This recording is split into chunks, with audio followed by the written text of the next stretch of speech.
Hey everybody, I'm Ken Brant and I'm an artist.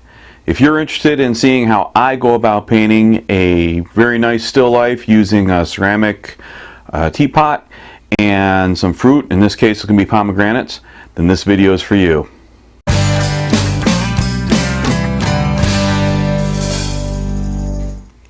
In this video I show you how I go about painting this particular still life.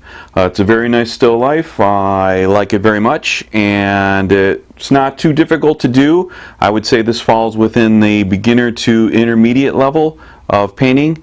So if this is something that you're interested in giving a try, then I highly suggest you watch this video. I give some decent tips and show you my technique, something that maybe perhaps you would like to incorporate into your own painting style, to give it a try.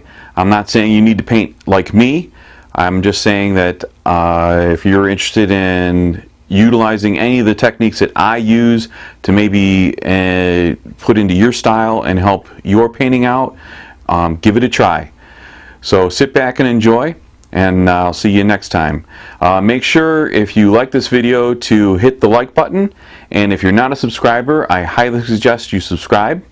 And if you are a subscriber already, I thank you very much for hanging out and watching these videos and sticking with me. And hopefully in the future we will see a lot more beautiful paintings, and I will improve on my technique, and hopefully you will improve on your technique. So until then, bye-bye.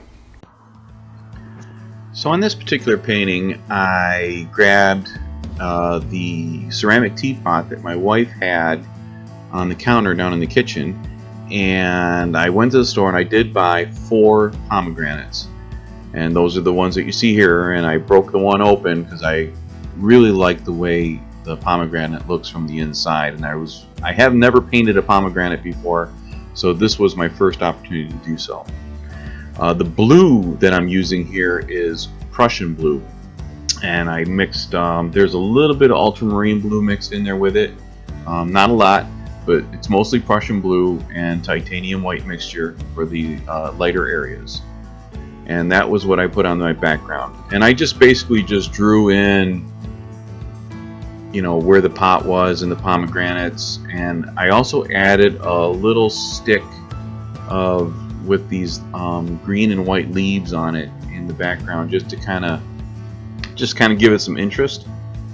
And so I set up the still life, and I'm going to show you 2 pictures here. One is going to be with just regular light coming in through the window, and the other one is going to be with the light from my setup.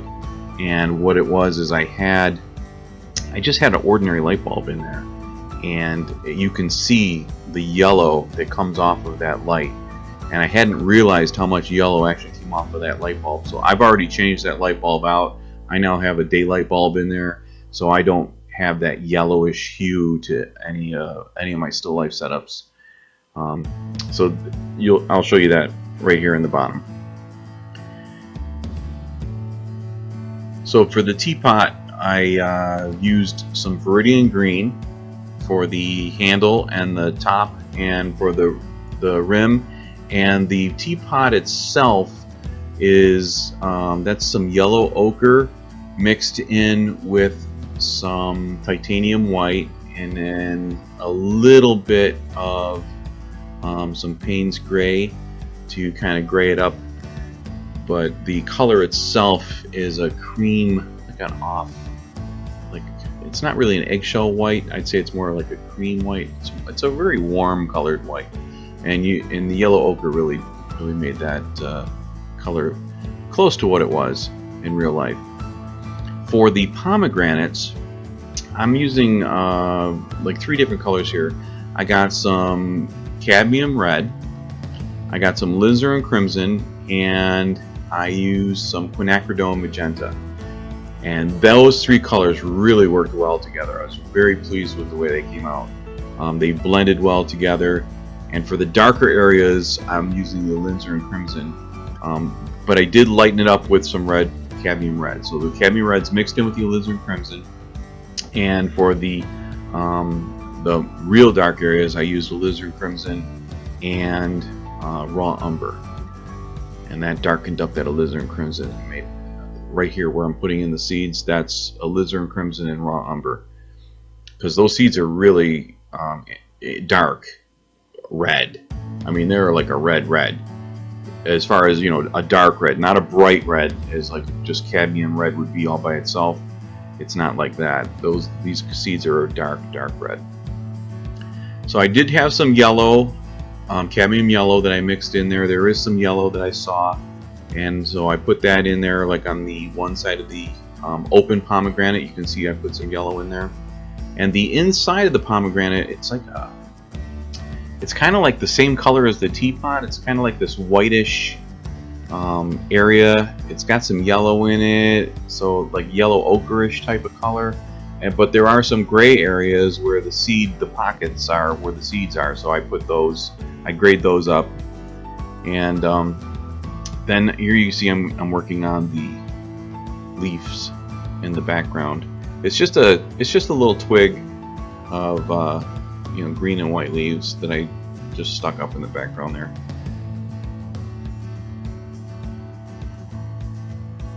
And that's just a mixture of some viridian green, and I used the green in the color with the white, so the white on the leaves is not a pure white of any kind. It's definitely just a mixture of the green, and then of course I just used the darker green near the bottom of the leaves. One of the things I definitely needed to do, and I kept looking at my setup, is the blue cloth that I'm using on the background. A lot of that was reflecting back up into the pomegranates, and I haven't painted that in here yet, but when I do, you will see the difference that it makes on my fruit. It just makes the fruit just really pop. That pomegranate, the whole pomegranate that's actually by the teapot, that came out amazing. I'm very pleased with the way that came out.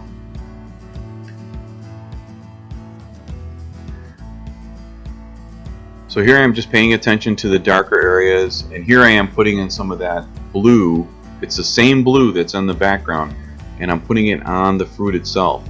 And here's where it really makes a difference with the fruit. That reflective light is so important on anything, and any of, you know, whenever you're setting up still life, because everything is being reflected. Even the shadows have reflective light, so you got to remember to put that in there. It's very important. It's key.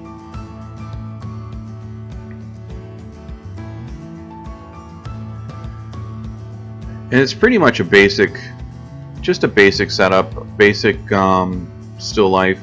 Nothing in particular in the way of painting. I'm just basically painting what I see, and that is what you're seeing here is exactly what I saw.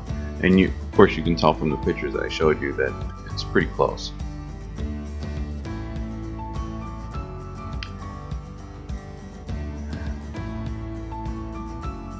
So I highly suggest, if you've never tried a still life, it's so easy just to set one up. In fact, you can take a look at one of my videos where I'm showing you actually how to set up a still life. And I set this up pretty much the same way. Just use a cloth in the background. Used a couple light stands to drape the cloth over and put it on the table, and put my fruit in the ceramic teapot on there. Just kind of move the light around, or actually in this case I moved the table around so the light from the window actually gave me what I thought was the best light. And that's sitting right in front of my easel where I'm painting, so I could just look right at it.